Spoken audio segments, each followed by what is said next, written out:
Well, Bindi Irwin is recovering this morning after a medical emergency left her in hospital. Take a look. I just got out of surgery about an hour ago. I had my appendix removed. I also had 14 new endometriosis lesions that had to be removed, and they kindly stitched up my hernia as well. Oh, not in a good way, is she? To discuss, we are joined by Today medical expert Dr Nick Coatsworth, live in Perth. Doc, good morning to you. This was serious surgery for Bindi.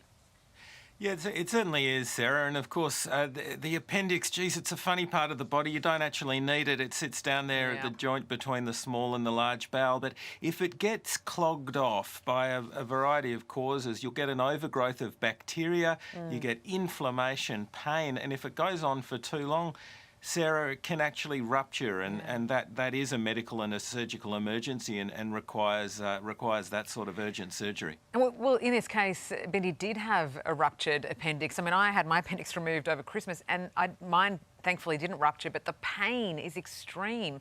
How common is it to not necessarily feel that pain before it ruptures and not to have it addressed before it ruptures? Yeah, that's why it can be so tricky. I mean, most people will know someone who has had appendicitis and their appendix removed. Yourself, Sarah, my brother's had it done. So again, about 1 in 7 people.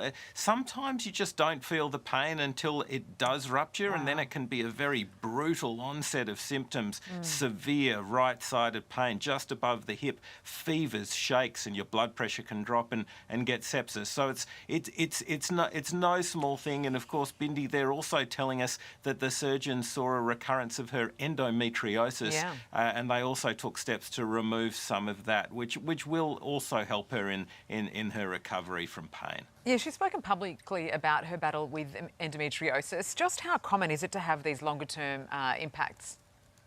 Look, it is emergingly common, as in much more recognised cause of abdominal and pelvic pain in women, and it's a tough disease to diagnose. It's caused by proliferation of uterine tissue outside of the uterus, and of course, if that happens, the pain can be quite cyclical in nature and tough to diagnose. And sometimes you can get in there and you can see the endometrial deposits.